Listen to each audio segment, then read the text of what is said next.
Hi, everyone. Welcome to another episode of R Rated, where today we're going to be looking at The Amazing Spider-Man 2. I've low-key been dreading this particular review. All of these Spider-Man movies, with a single exception, I have seen before, and I knew that this one was coming, and I knew that I was going to hate it. And I was hoping in the back of my head that maybe, just maybe, I was going to have a similar experience to Spider-Man 3, and upon rewatching it years later, I was going to feel like, okay, this isn't as bad as I remember. That didn't happen. This movie sucks. It's really bad. It fucking stinks on ice. That's the whole review. No, we're gonna go into more. But if you had any, if you didn't see the thumbnail, or just wanted to know my most basic thoughts, this movie is bad, and it might actually be among the worst comic book movies ever made. And what's stunning about it is that it's probably the highest budget, outright bad comic book movie ever. My closest comparison for style of bad, I guess, would be 2003's Hulk, directed by Ang Lee, which is interesting because the tone of the movies is so similar, and they literally even have some of the exact same story beats, but presentation-wise, they're polar opposites of each other. They literally couldn't be further apart, shy of one of them actively being animated. This movie is extremely bad. Watching it did not improve my opinion of it that I've had since whenever I wound up watching this. I really don't remember at what point I had first seen this movie, because I didn't watch it when it came out, because the first movie was not good. It wasn't terrible, but I wasn't interested very much in continuing with it, especially when, at this point, the Avengers had come out, Iron Man 3 had come out, and I think this was even the summer that Captain America Winter Soldier came out. So by this point, I'm sorry, actually, this might have been, I think this was the summer Winter Soldier came out. So Sony was getting absolutely fucking decked in terms of critical and fan reception to this movie, especially in the environment that it was, because this was also, to my recollection, I'm actually going to check this literally right now, this was the year after Man of Steel, which, love it or hate it, did revive Superman in the public consciousness as well. So in the same way that The Amazing Spider-Man 1 was unceremoniously crunched between The Avengers and The Dark Knight Rises. Let's see. Yeah, this came out literally like right on top of... This came out basically right on top of Captain America Civil War. It came out less than a month after. It actually came out on May 2nd, which is hilarious because that's usually the tentpole... that's usually the tentpole. I'm doing this in the middle of the actual video because fuck it, this movie is so bad. But usually the first weekend of May is like tentpole MCU time. Almost every year since 2008, there's been some MCU movie in the first weekend of May. There have been exceptions. 2010 and 2020 literally didn't have movies at all for different reasons, obviously. But for 2014, Captain America Winter Soldier came out in the first weekend of April instead of May. And Sony did not do well with this movie. And I can't even conceive of how badly this would have gone for them had it come out literally the same weekend as Captain America Winter Soldier. It would have been oh my God, it would have been a bloodbath. I can't even think of how it would have gone otherwise. So let's talk about the movie. I don't want to, but we're going to. I get a few thoughts off the top. We're going to talk about the subplots of this movie because they are numerous and they barely interact with each other. And there's way too many of them. And it's a hell of a lot easier than me trying to stumble through structural problems with the movie. Trust me, when you see how many subplots there are, you'll understand the structural problems with this movie. And then we're going to talk a little bit about the aftermath, both the planned future for this franchise as well as what actually happened. It's gonna be a weird one. So, first off, here we go. Get my notes up. First off, I have to say, The Amazing Spider-Man 2 is kind of an awkward title. It's kind of a nitpicky thing to complain about, and it's maybe the least of this movie's issues, but Spider-Man 1, 2, 3, Iron Man 1, 2, 3, things like this that keep it simple. It's not such a bad thing to have a number there, but something about The Amazing Spider-Man 2 is like, it feels weird. They could have gone with, there was like I don't know if it was an early test subtitle for it or if it was a fan thing, but there was one that was like The Amazing Spider-Man, The Rise of Electro. Not a great title, but like there are subtitles you could put onto this that would have made it feel a little bit bigger. And outside of Guardians of the Galaxy, after Iron Man 3, I don't think anybody has really gone with numbered titles for superhero movies anymore. And with the Guardians one, it's more of a like stylistic choice. Volume 2, Volume 3. And Iron Man 3 was definitely only named that because Iron Man 2 from 2010. Yeah, did I say 2010 before? 2009 there was no May movie. 2010 there was. Had a number to it. So anyway, this movie is actually even longer than Spider-Man 3 and The Amazing Spider-Man 1, so kill me. It means I'm sitting here for even longer with a far worse movie than either of them. Spider-Man 3 and The Amazing Spider-Man 1 both have their problems, for sure. But there's still pieces that work. There's still pieces that are enjoyable. And there's stuff that I can walk away from going, that wasn't so bad. It wasn't great, but it was fine. I can't be too mad at these. This one is worse and longer, and you really feel it. This movie drags like crazy. It's kind of wild because it's an extremely dense movie. There are so many different plot threads that are all happening simultaneously for like 4 different characters, and this movie still has the ability to just slide off of me. Like, I have a hard time focusing on it at all. It's really hard to stay invested with this movie because there's so many just loose things running around. The writing is awful. It's incredibly bad.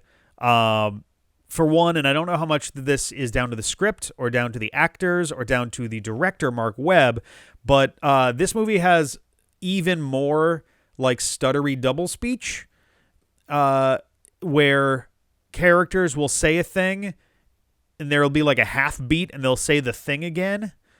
And some of them barely sound like English.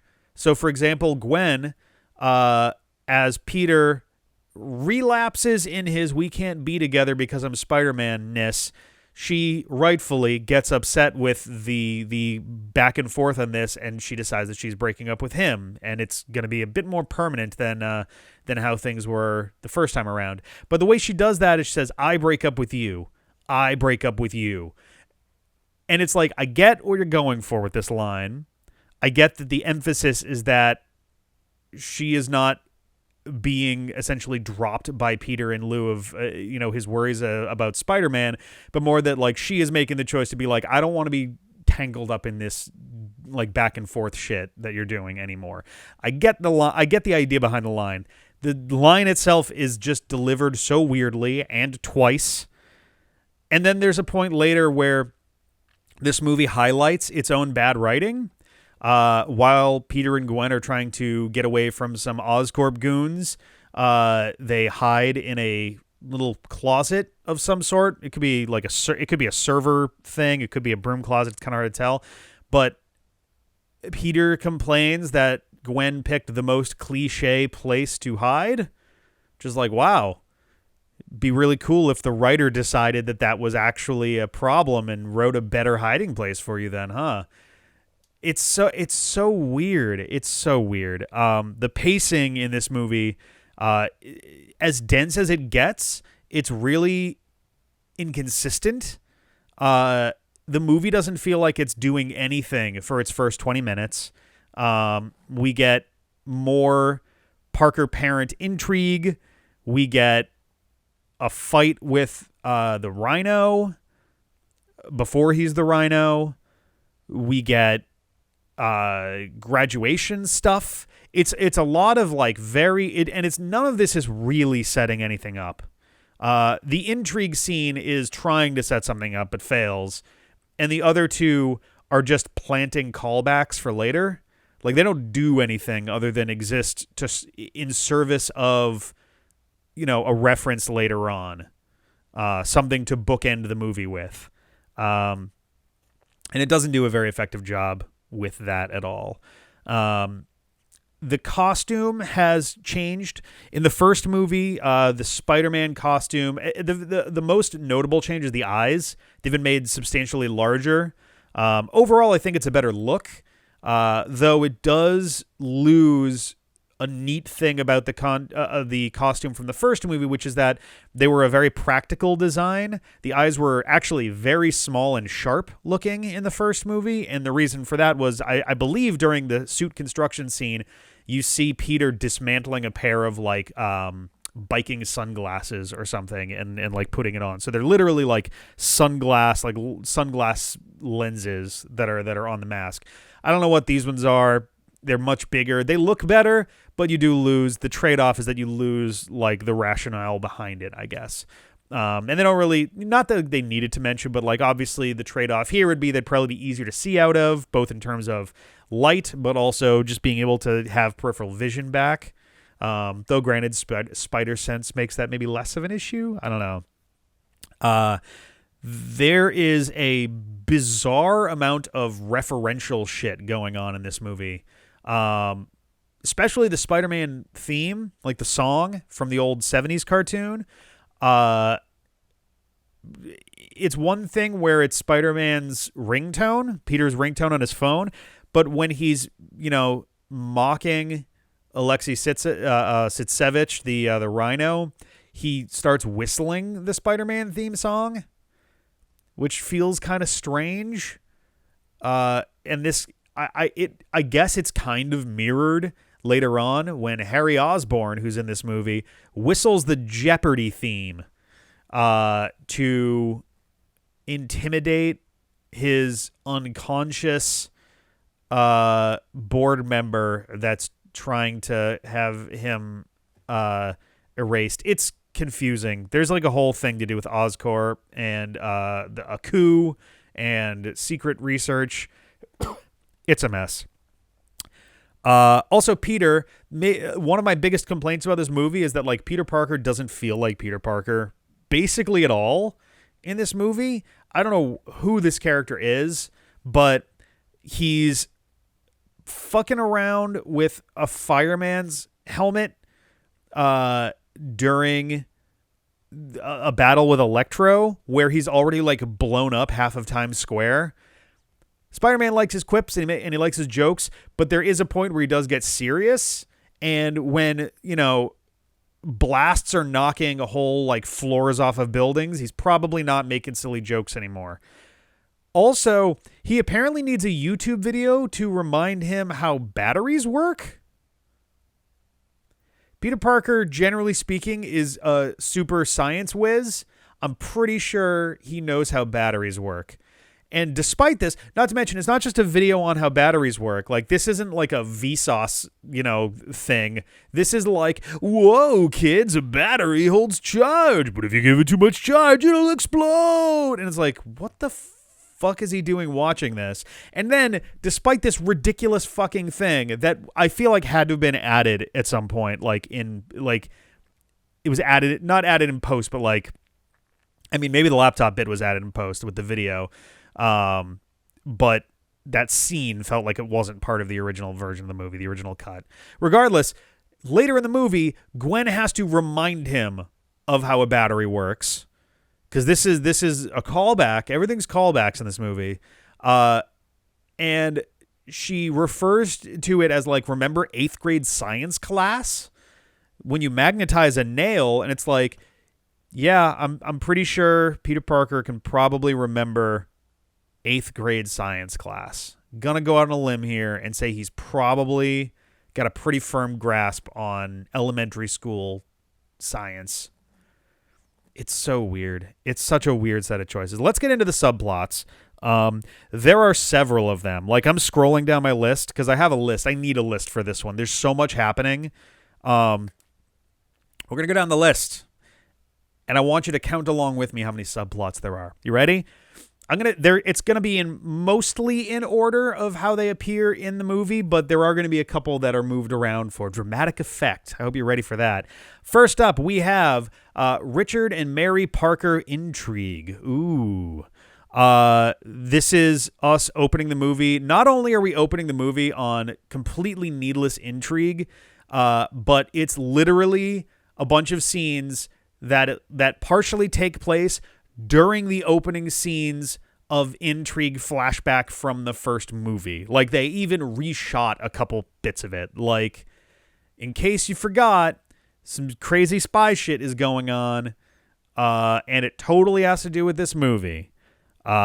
We start out on a CGI close-up of the gears in Richard Parker's watch, and I spent the entire time trying to figure out why we opened on that, and then I realized we open on that because of the end of this movie. The ending of this movie. Gears are a pretty important part of it. We literally end in a clock tower, so we're opening on the gears of a watch, even though there's no thematic... Like, you could argue that they're trying to make the connection of the mechanism of a watch or a clock tying to the passage of time, and how we can't stop time because both cases are right before someone dies in terms of the movie, not in terms of life. But I guess it is in terms of like actual time too. But regardless, we get a bunch more information in this movie about why Richard Parker left, but he still has this phrasing of like, people will say I'm a monster for what I've done, which is like so pointlessly over dramatic, especially given when we do learn what was going on. Nothing in there really seems like it would make him out to be a monster, even if he did have a bunch of stuff pinned on him, which didn't happen anyway. Nobody pinned anything on Richard Parker. So it doesn't feel like it has a point. Richard and Mary Parker get murdered on their escape plane, or Mary does, get shot by some weird gunman who also killed the pilot but didn't set the autopilot. So there's a point where the pilot's just, and the plane starts going down. Like, what? It's, oh God, it's so dumb. Allegedly, I'd read somewhere that in the original version of this movie, Richard Parker was going to appear in the final scene to Peter. Didn't happen, though. And nothing else happened, so it doesn't even matter. Peter winds up looking through his dad's bag a second time in this movie, and it actually matters. I don't think the calculator was in the first movie. I don't remember if it was, but it's like for no reason at all, despite the fact that Peter like was looking into this stuff the first time, he goes and looks through it again, and it leads down an entirely different rabbit hole. There's a secret fucking subway train with a whole lab there, and we find out that there's a foreign military that was funding Oscorp into making biological weapons, but it's unclear if they meant like biological weapons in the sense of like, you know, mustard gas, or biological weapons in the literal sense of, hey, let's turn people into weapons, which based on other stuff in the movie seems to be the case. I'm wondering if this was supposed to be an in for like Symkaria or something to bring Silver Sable in. I don't know. The spider, all of the spiders at Oscorp, but including the spider that bit Peter Parker, was coded to Richard Parker's DNA so that they couldn't complete the research. So he or his bloodline, he's very clear to say bloodline because this movie does not trust you to follow anything. Only someone with his bloodline could work with this thing. And it's so shoehorned in, and it takes away every ounce of agency and nuance and randomness that is important to Peter becoming Spider-Man. It's just the antithesis of the idea of Peter Parker, where anybody could be a superhero. Instead, your dad needs to be an ultra-secret science guy working for Black Ops biogenetic research, and then maybe you can be Spider-Man. If you then find out about it 10 years later and sneak around and get bitten by the experiment before it gets to human trials. Yeah. So that's cool. That's the first plot line. It doesn't really... It leads lightly into a different plot line, but it really doesn't matter for this movie. None of the intrigue stuff matters for this movie. It's all set up for future shit. That didn't happen. So, cool. The second plot line of this movie is Max Dillon and his psychotic break as he becomes Electro. I love Jamie Foxx. He's an excellent actor. I've seen him in some of my favorite movies involve Jamie Foxx. And I have a really hard time believing him as this character, as Max Dillon, and also kind of as Electro, to be dead honest. Not to mention, it's a really weird version of Electro, because the way that this winds up working, he's functionally invincible and immortal, and when he gets killed, spoiler, it doesn't make sense that he couldn't just get away from this, because eventually his powers are so extreme that he can just turn himself into electricity. So he should be completely invincible and maybe even immortal. But Gwen Stacy hits him with a cop car. So that's a thing. It's Max's birthday, the day that he turns into Electro, so it means it's Electro's birthday. Because, ooh, symbolism. Yep. And then he has a terrible line, "It's my birthday, time to light my candle." And it's like, no, please stop. Please stop. He becomes Electro because he falls into a giant... Oh my... I can't believe I'm going to say this. He falls into a vat of electric eels. He gets electrocuted in this vat, but the electric eels don't get electrocuted for some reason. And they start biting him a lot. And that turns him into a man made of electricity. It also fixes the gap in his teeth, which has to be, pretty much the single silliest looking thing ever in a comic book movie, including another really bad transformation that happens in this movie. The tooth thing is worse than that. It's so fucking weird and kind of corny and strange and purposeless. Is this supposed to be the equivalent of like the nerdy girl taking off her glasses and letting down her hair? Is that what this is supposed to be? Like that trope? He doesn't have a gap in his teeth, so now he's badass. Like, what the fuck? Anytime he fights, there's this aggressive dubstep everywhere. It's not very good dubstep. I like electronic music. This is bad shit. It's really not good. It was written by Hans Zimmer and Pharrell Williams, and Pharrell Williams was tasked with essentially writing an opera. And this is what he came up with.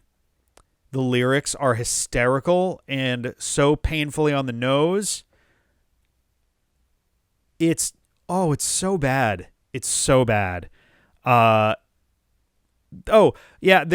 a point during the first incident with Electro where people are trying to flee in terror. And there's a shot where a bunch of people are running up a red staircase. Two problems here. First, you'll notice that, and Spider-Man has to save them because they're all about to grab the metal railings, which are about to get electrocuted. Which I guess means Spider-Man can do some things literally at the speed of light. So that's fun. Two problems. One, after Spider-Man successfully saves everybody and no one gets electrocuted on these stairs, they run back down the stairs to escape. Do you know why? Second problem, these stairs don't go anywhere. These stairs have been a fixture in New York since about 2008, I want to say. At the north end of Times Square, they are red steps that are above the TKTS like little box office. It's a place where you can buy discount Broadway tickets and like off-Broadway stuff. And you just they don't go anywhere. The stairs are literally in both of the Spider-Man games that came out in the last couple years, because they're just a thing in New York, the same way as the bridge from Spider-Man 3 where Peter gets dumped. Absolutely nobody would run up those stairs to get away from what's going on. Like, what? I don't even understand what they were going for. A god named Sparkles? Oh, it's so painful. Oh, during the final battle, it's in this electromagnetic power grid power station. And at one point, Electro, now completely turning into electricity to do this, therefore should not be fightable by Spider-Man at all anymore. He should just win at this point. Bounces between the pylons, I don't know what those are actually called, and the impact or discharge or something of Electro being there, diegetically plays the tune to the Itsy Bitsy Spider, but in minor key, so you know that it's the bad guy doing it. And you know it's diegetic because Spider-Man comments, "I hate this song. I hate this scene. I hate this movie. It's so bad." It's hard to get through this review because there's so many pieces to this that are just shit. I was actually amazed how much I still hate this movie watching it again. I was hoping that my opinion would have kind of cooled on it, and it has not. This movie sucks so hard. Also, there's a doctor that works for the secret prison that Oscorp owns, or rather he runs it, and he's named Dr. Kafka. Bit on the nose. And also he's got a ridiculous cartoonish German accent. And the difference between Dr. Kafka and Dr.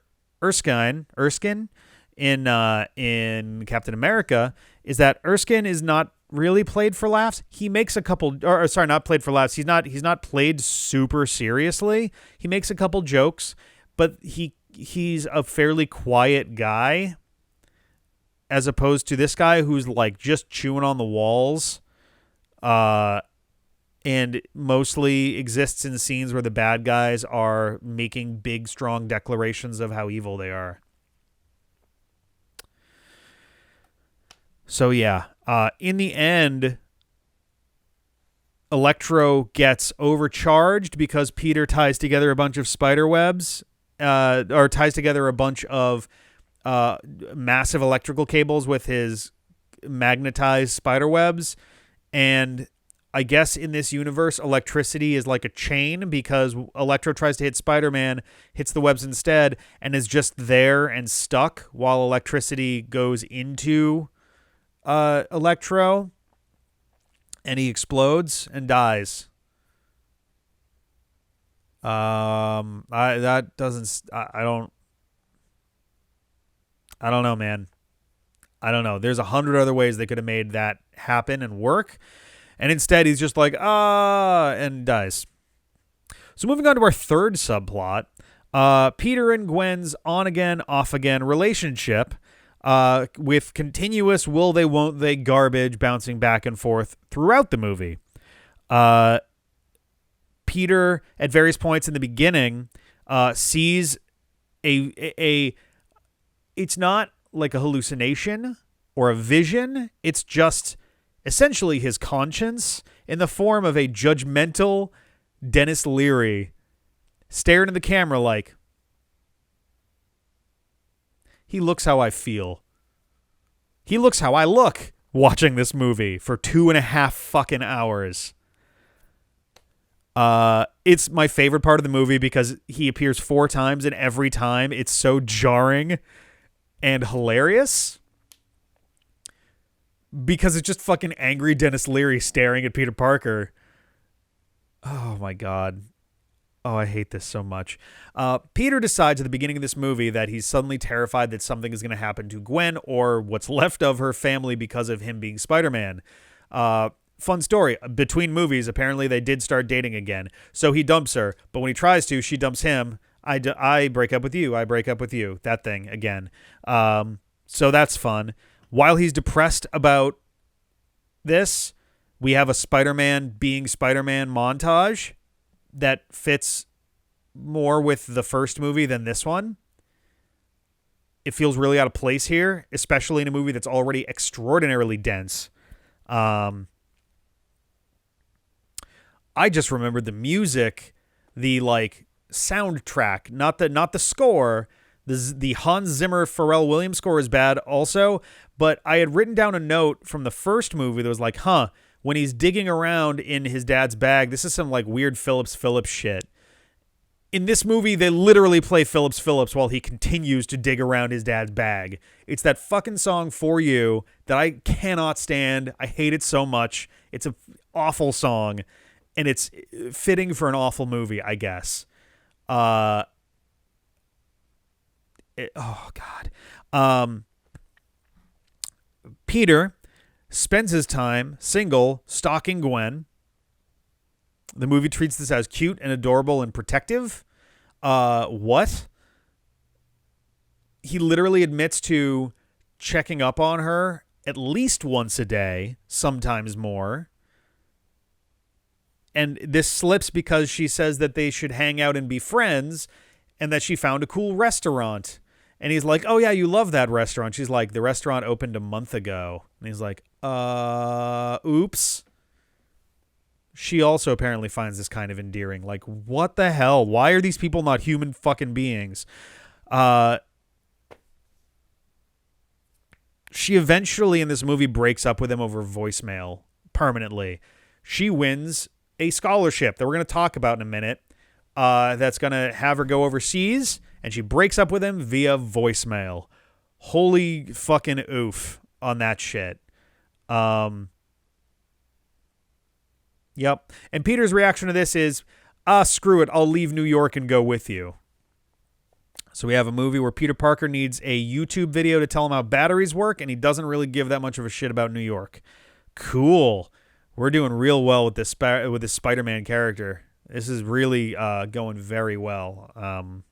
Yeah. So that's subplot 3. Subplot 4, Aunt May is picking up a new job, working rounds at a hospital. This subplot has literally nothing to do with anything and is entirely pointless. It contributes nothing to the movie. It could have been simplified to a single line to indicate that Aunt May is working more in order to keep paying the bills and is stressed out about it. That's all we needed.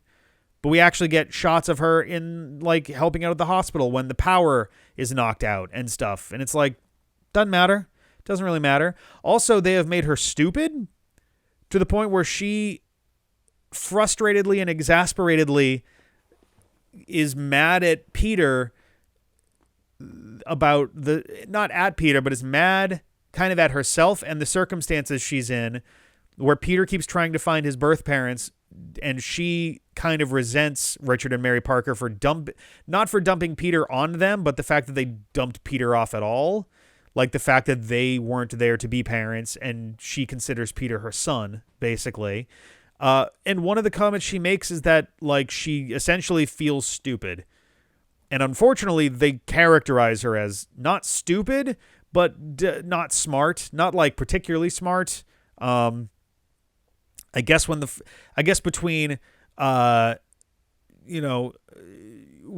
happened to you? I was cleaning the chimney. We don't have a chimney.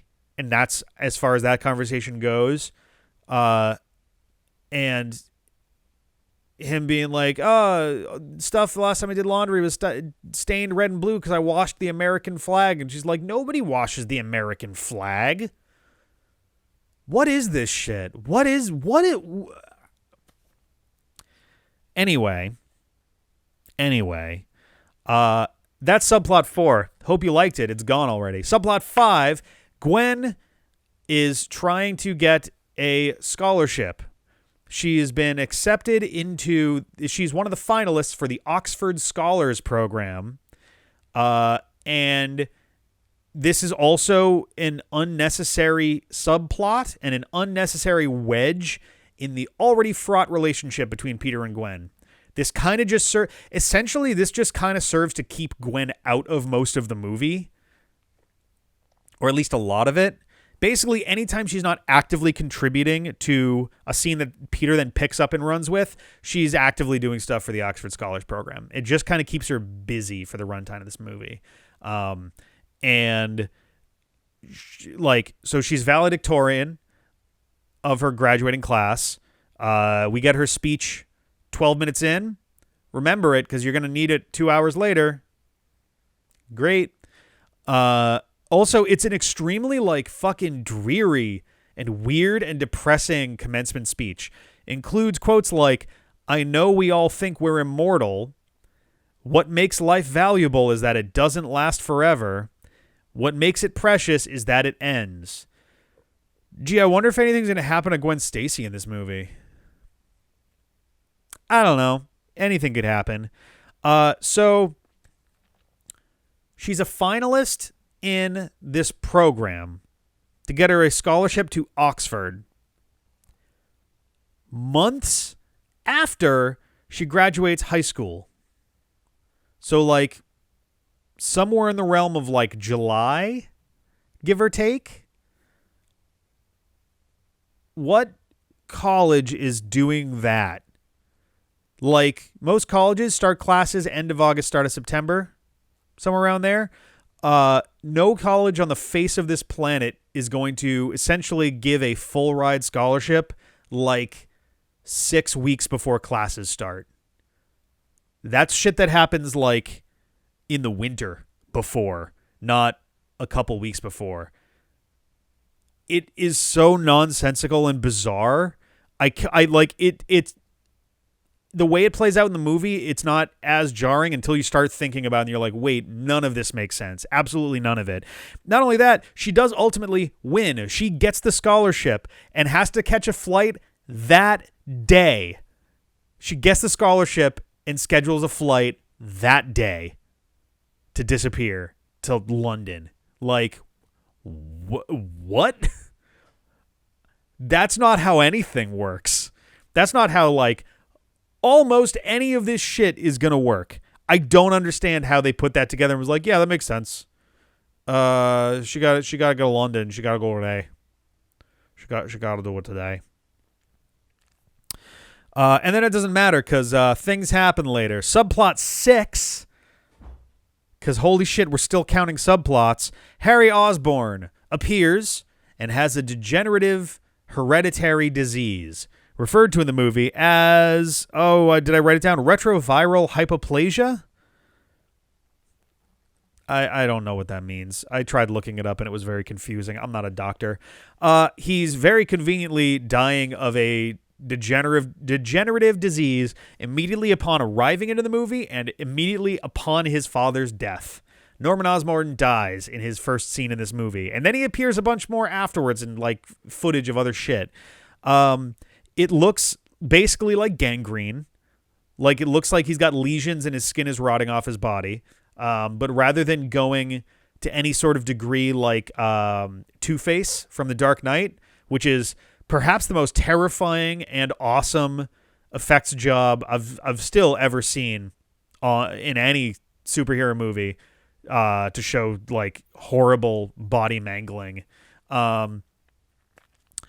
He also has fucking claws. It just looks like they took the lizard and just took his hand and just put it on Chris Cooper's hand and was like, here you go, this is your hand now. He's got claws, for fuck's sake. Like, what? Are you shitting me? It's so on the nose, it's painful. It actively hurts to watch this fucking movie. Harry, Peter hears that Norman died and that Harry's in town, so he goes to see him, and we're meant to believe that they're still friends at all, despite the fact that Harry says outright that he put New York behind him when he was sent to boarding school because it was like, essentially because it sucked thinking about the fact that he had to leave it all behind. So him and Peter immediately start hanging out, and he's like, dude and bro and shit like that, even though he was ice cold in a board meeting 10 seconds before. Harry jokingly says a mean thing about Peter having braces and a unibrow,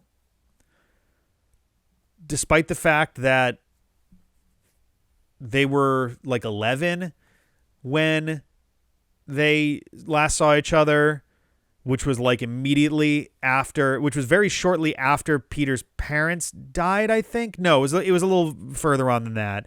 But like, I guess we're meant to believe that. Also, do 11-year-olds get braces? I'm trying to remember when I had mine. I feel like 11 is like not too young, but it's still pretty young for braces.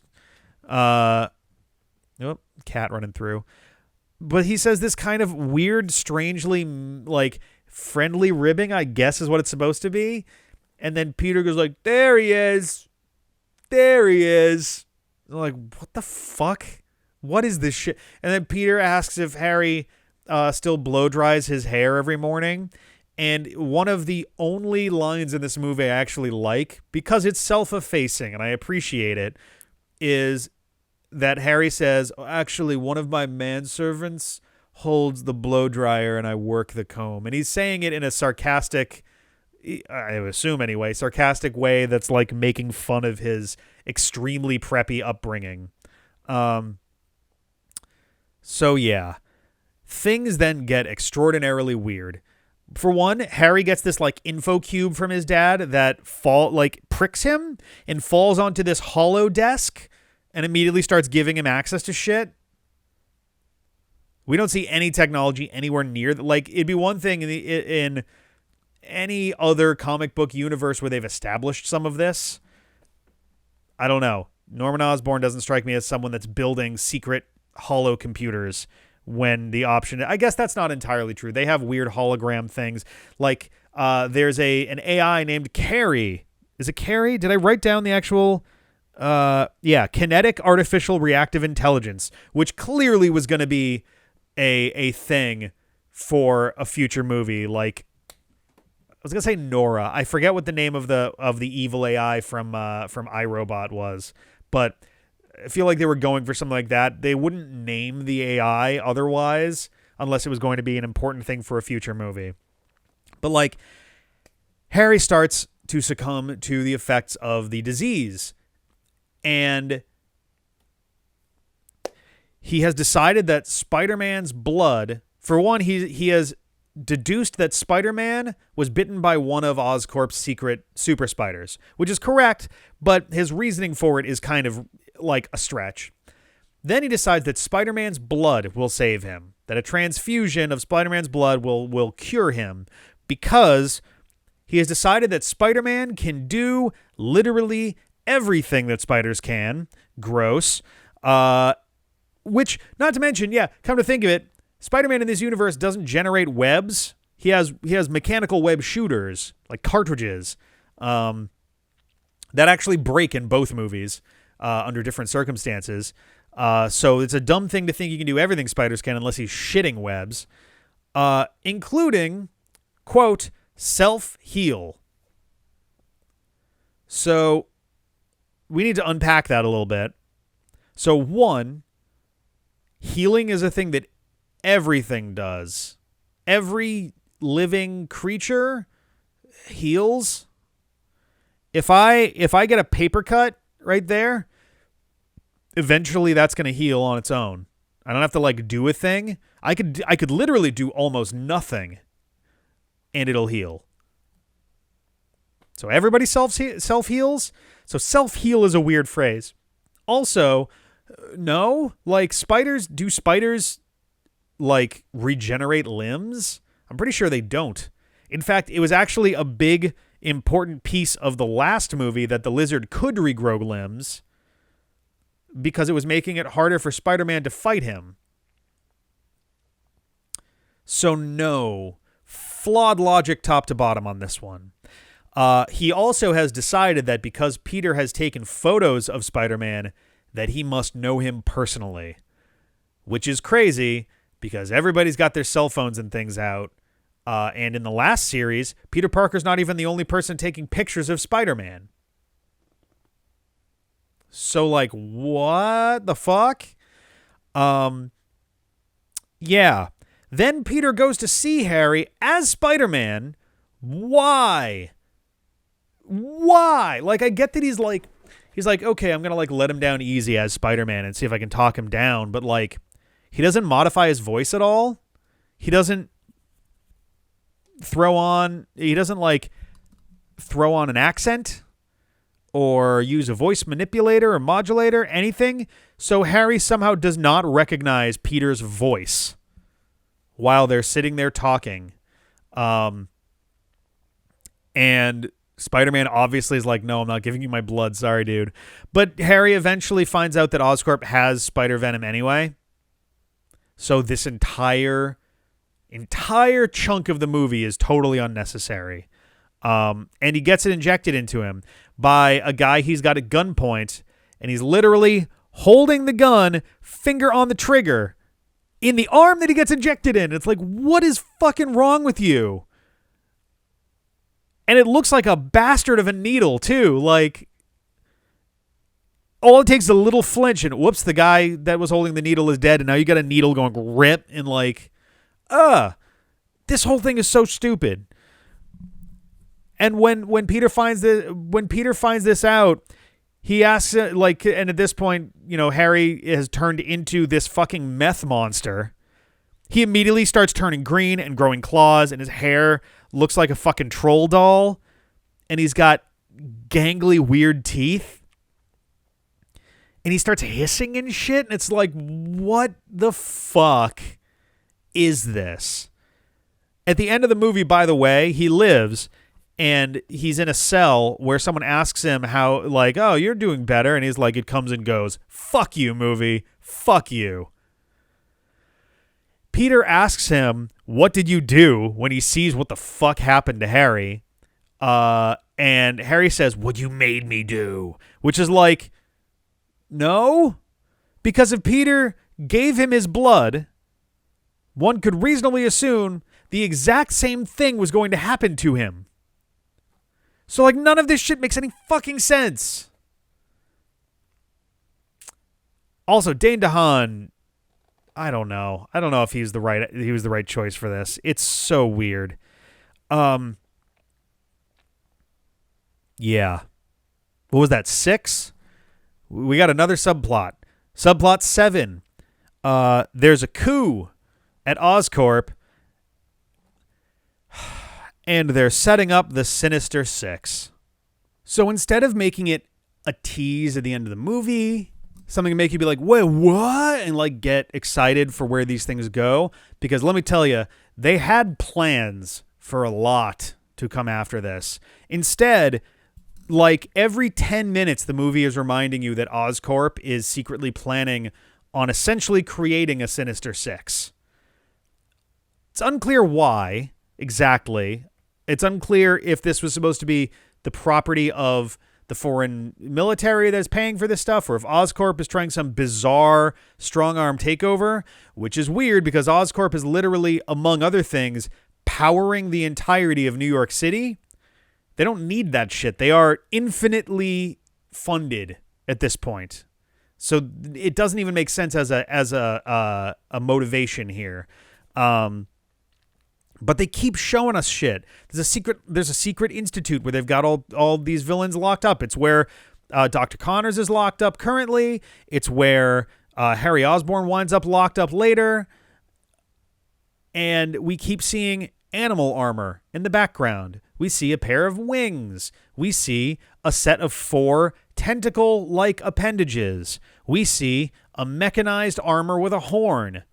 It's all so painfully on the nose, and it takes away all of the nuance and intrigue of any of those villains' origins, especially ones where the character's name applies to the alias they wind up with, like Dr. Otto Octavius becoming Dr. Octopus is already very on the nose to start with, but like to the point where it's actually a joke in one of the trailers for No Way Home. But like, boy, isn't that convenient that you found a guy essentially named 8-8 to put on your octopus gear. Like, it's so unbelievably stupid. And they obviously have Green Goblin gear, including the glider for some reason, and battle suits, and like, oh my God, it's a level of hubris that is staggering to look back on now, 7 years later. It's wild how confident they were that this shit was going to blow people's minds. The irony being, this happened very near when DC started going, hey, let's start making moves towards a Justice League movie. Marvel's doing pretty well with their Avengers thing. Let's do a... So, like, it is honestly kind of hilarious to look back on the 2010s and look at just how many people were like, holy shit, the Avengers are really popular. We should do a big universe thing. And everyone fucking tripped over themselves trying to set one up. Like, some much worse than others. Some recovered. Sony is actually kind of back on it again, but they've got what seems to be a smarter plan than they had at the time. But anyway, yeah, Oscorp is weird. That's 7 subplots. There's also what I've got, the list of alsos. The list of alsos. For example, also Felicia Hardy is here for no reason. So Black Cat is supposed to be starting here and going forward. Also, Peter sells pictures to the Daily Bugle now. That's just a thing that happens between movies. We don't hear about it. In the alsos, I include the rampages of the Rhino.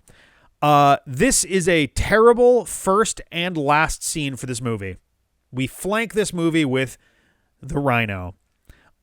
We open on Spidey falling from the sky and seeing the fabric on his back of his suit kind of fluttering a little bit in the wind. It's a cool shot, but where the fuck did he jump from? An airplane? Where did he jump from where he's got that much time to drop? Just a little bit weird to start things out. The first line, the writing is so bad in this movie. The first line that we get out of Paul Giamatti, who is wasted in this movie. Oh my God, he's a very talented actor, and holy fuck did they misuse him here. His first line is, "Say hello to Alexei Setsevich," so that you know who it is. And so Spider-Man fans will be like, oh, that's the Rhino. And he says it to himself. He yells it while he's driving a truck through the streets of New York and plowing into shit. So he just kind of says it in service of telling Spider-Man fans, it's the Rhino, you guys.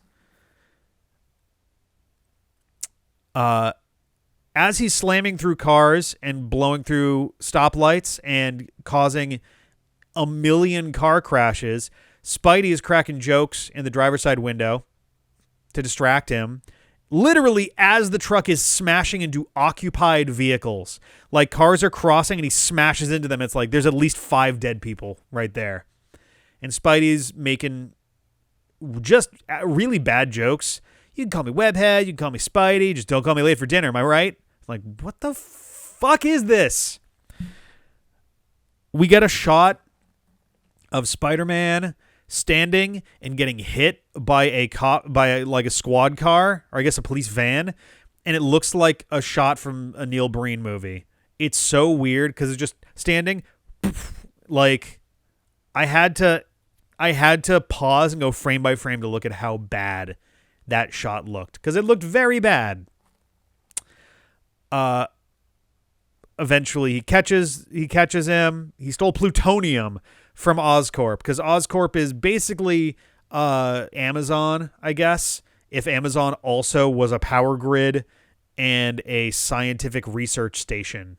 They just do everything. Eventually, at the very end of the movie, Alexei Sitsevich is broken out of whatever institution he was in and given power armor by Oscorp, who he just stole a bunch of plutonium from. So that's stupid. But they give him the Rhino armor. And so he, like, his main line here is going, "I am the Rhino." And Spider-Man kicks his ass anyway. So wow, that Sinister Six plan really fucking sucked asshole immediately. What a terrible, stupid plan. Notably, if you saw the trailer for this movie featured, among other things, the last shots of it were Spider-Man fighting the Rhino in the Rhino armor. And the last shot is him picking up a manhole cover and swinging it and smashing it into the Rhino armor, which is a problem for two reasons. One, Spidey, this is the first hit he makes against the armor.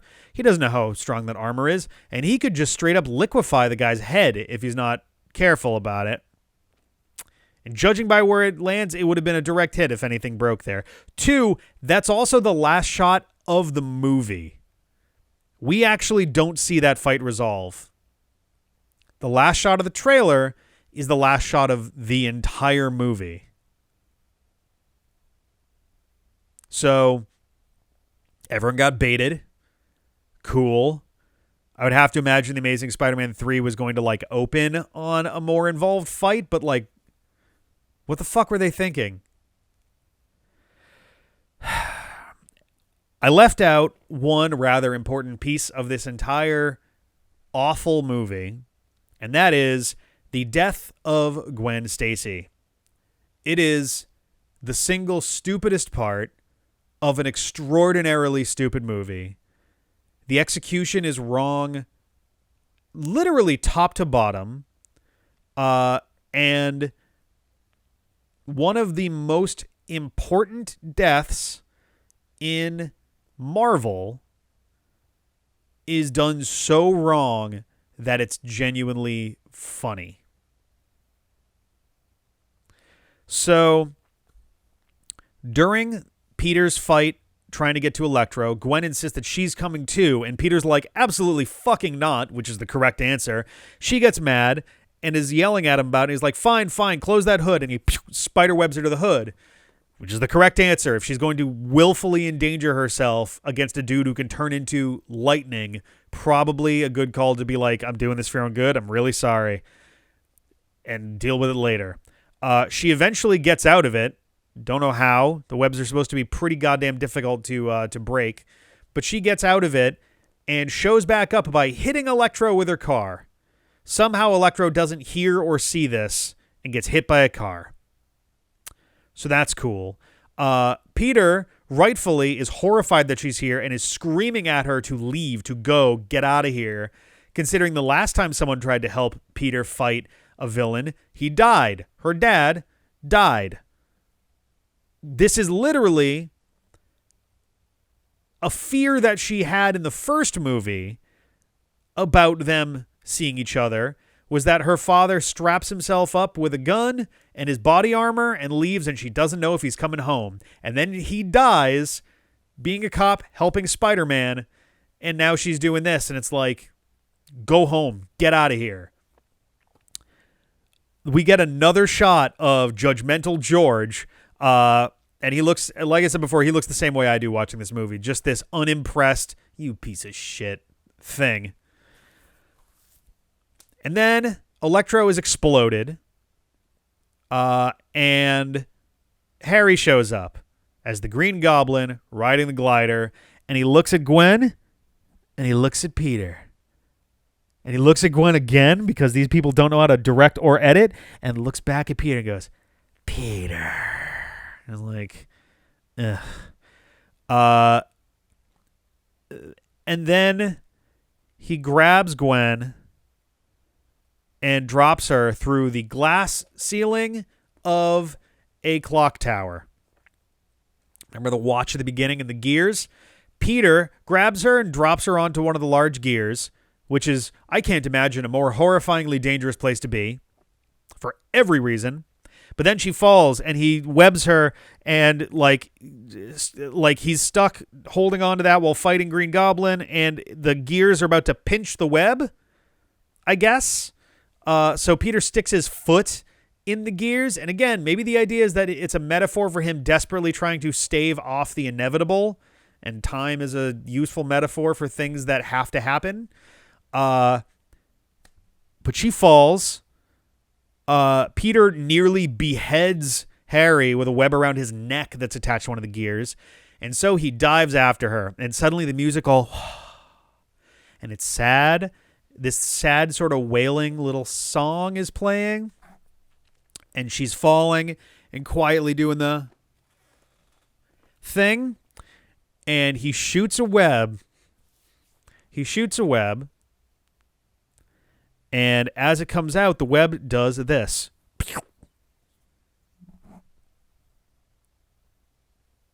It literally looks like a hand, which is so insultingly on the nose. So if you're familiar with Gwen Stacy and her history in Marvel Comics, you'll know that she died. Essentially, she got thrown, I think, from a bridge, and it might have been a building. I think it was a bridge, though.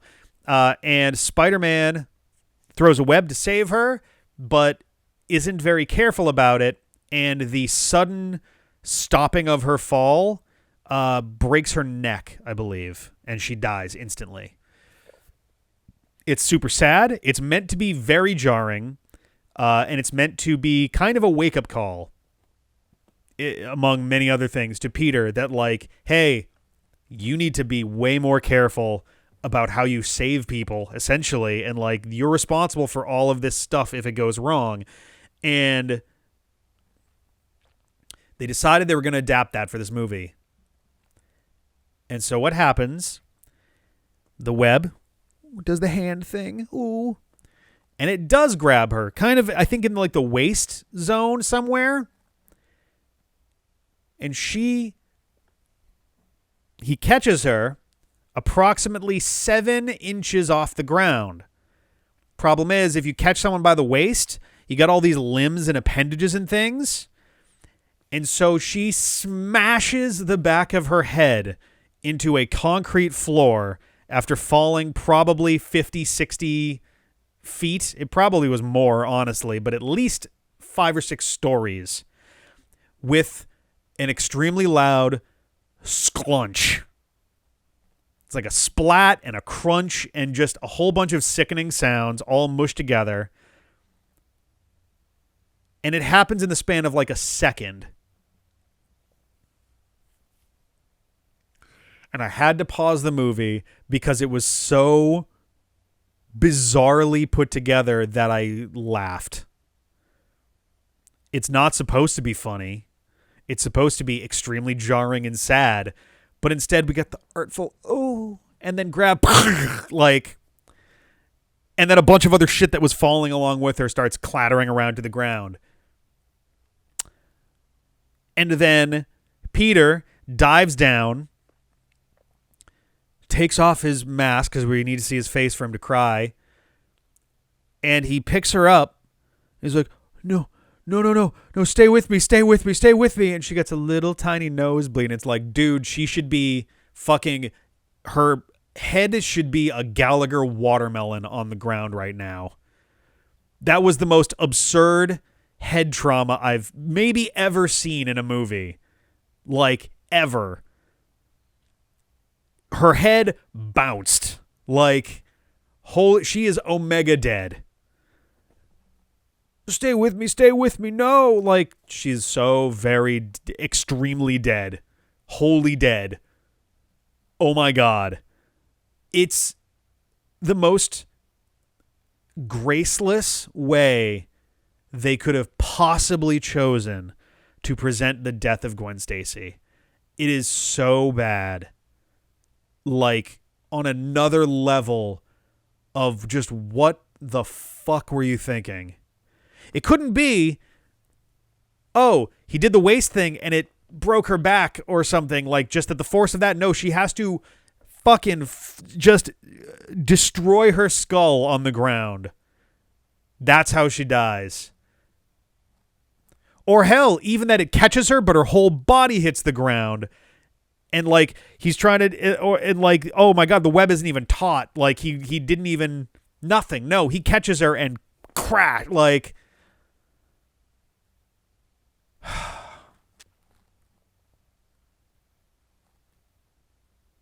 it's, part of me wants to end the review right here, but I do have other things to say.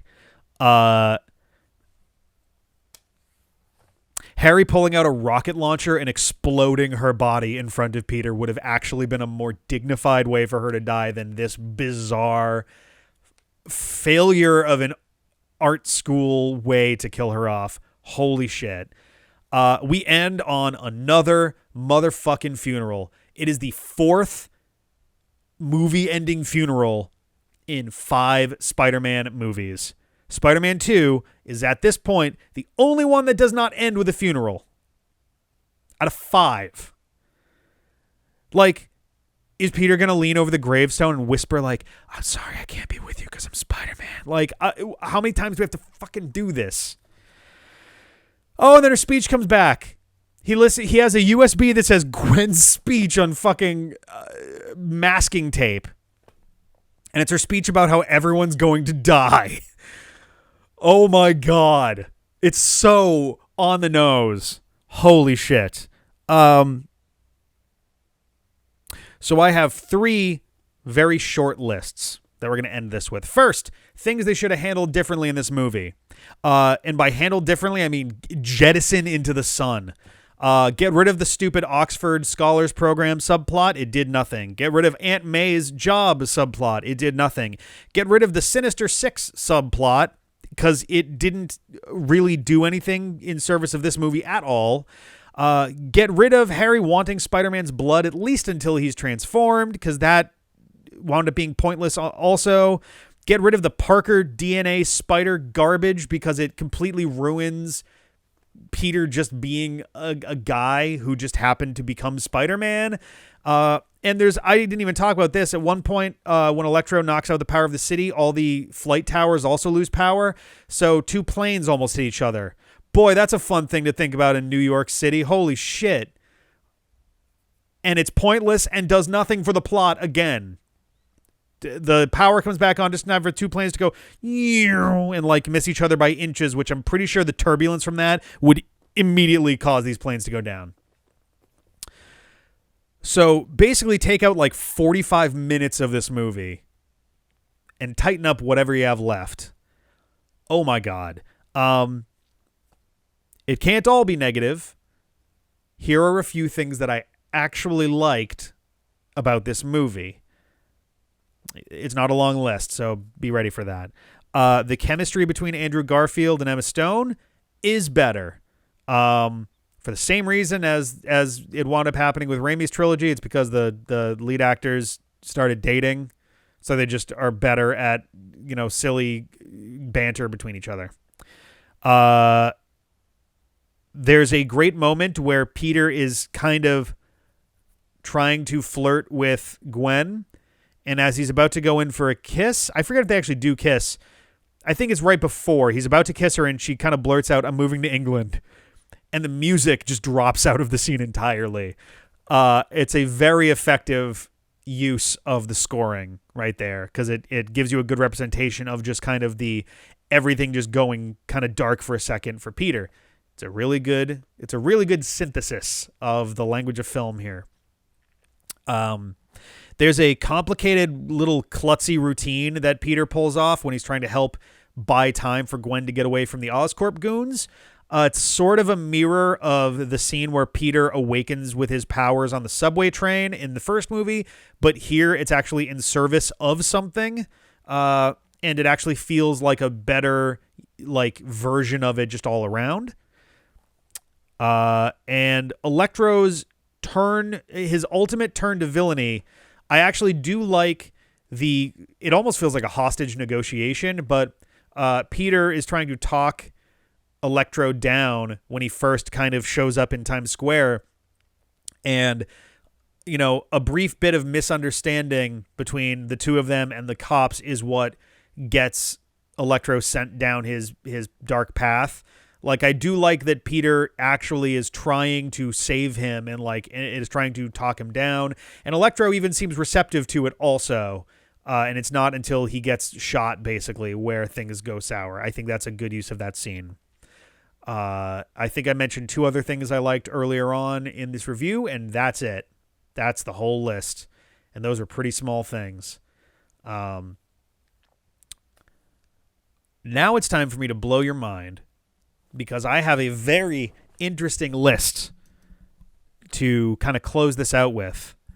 How many films do you think Sony was planning on the back of The Amazing Spider-Man 2 upon its release?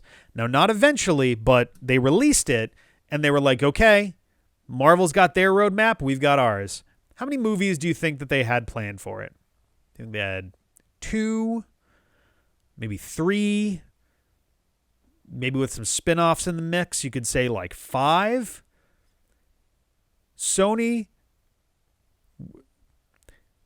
had already put together plans and were discussing more that had a roadmap of 12 movies. The Amazing Spider-Man 2 was supposed to have 12 follow-up movies. 12. That's the most... I can't even believe that I'm going to walk you through them. I have the list. Ready? So The Amazing Spider-Man 2 was 2014. There was going to be The Amazing Spider-Man 3 in 2016.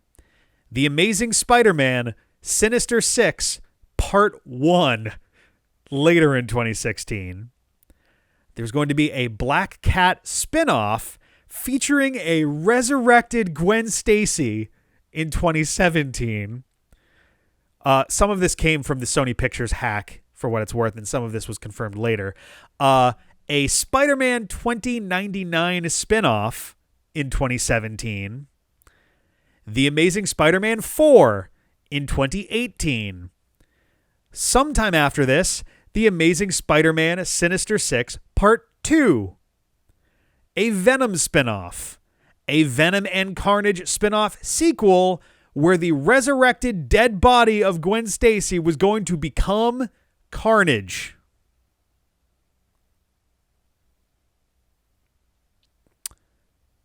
Sony was also, apparently, in talks to bring Sam Raimi in to write another trilogy of Spider-Man movies. Sorry, direct, not write. To be followed by, I got my number wrong, to be followed by Spider-Man versus the Amazing Spider-Man.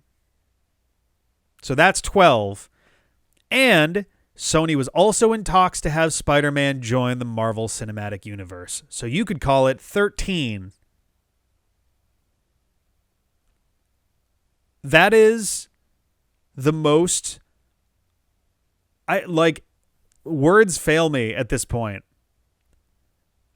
It's not even... It's so much further than hubris at that point. It's just... It's this insane filmic solipsism that you'd have to live in just a complete fantasy world to go, all right, our first Spider-Man made a lot of money. This one's going to make even more, and then we're going to make 13 more movies. I don't even know what to do with this information. So what happened instead? Come 2014, literally by the time this movie, at the time this movie came out, Andrew Garfield and Marc Webb stated that they were planning on coming back for a third, and that they weren't sure about a fourth, and Marc Webb was not going to be back for a fourth. By the end of the year, the Sony Pictures hack happened, and a bunch of this information came out, and the government of North Korea it's a long thing. The co-writer, Robert Orci, wound up moving on to Star Trek Beyond. The Amazing Spider-Man 3, which was going to focus on resurrecting Norman Osborn and focusing on Peter dealing with the death of Gwen Stacy, got delayed to 2018. The Amazing Spider-Man 4 got delayed indefinitely. And Marvel rejected Sony's offer because Sony wanted to retain all film rights. So things weren't going very well for Sony at all. Literally 3 months later, after all of this wound up going down, Marvel and Sony worked out a deal such that Spider-Man was going to show up in the Marvel Cinematic Universe. The rights to these movies were going to be shared in a kind of convoluted way that isn't worth diving into. And the Amazing Spider-Man franchise was just kind of dead overnight. They went from, we're going to have 13 movies, to 0 overnight. Now, eventually, they did make a Venom movie. It was successful. They made a sequel to that Venom movie with Carnage. That, from what I can tell, was also successful and further makes ties into the Marvel Cinematic Universe. Morbius is about to happen. There are a handful of other movies in Sony's strange new Spider-Man universe without Spider-Man, but kind of with Spider-Man. It's very complicated. But it's a completely different beast from whatever chimera of horror they had planned in 2014. I feel the worst for Andrew Garfield, who grew up a huge fan of Spider-Man. He liked watching the Sam Raimi, Tobey Maguire Spider-Man movies when he was younger. And he said that being involved in the franchise, and with Sony specifically, was a heartbreaking experience because money had, in his opinion, corrupted the entire thing. And I am very inclined to agree. I give The Amazing Spider-Man 2 a 2 out of 10. It is trash. It's awful. There is so little to enjoy and like about this movie. So many things were done wrong, and the only thing that keeps it from being lower in this ranking is that it still looks like a movie and it sounds like a movie. Like, the visuals exist and are fine, and the microphones worked. That's about all I got. And that's my review. It's very long. Much like The Amazing Spider-Man 2. I would love to hear what you think of this movie. Does it deserve the reputation that it has today, 7 years later? What do you think of the fucking 13 movie plan? All of these things. I would love to hear your thoughts on it. Feel free to comment down below. Also, if you have thoughts about this stream of consciousness horror attraction of a review of it, where my heart hurts thinking about this movie anymore. The best thing about this is that the 3 worst movies are behind me, and I never have to watch any of them again. So that's cool. next we're going to be coming back for Spider-Man Homecoming. And I am so fucking thankful that I have that to look forward to now. So, yeah. Catch you guys later. Have a good one. Bye.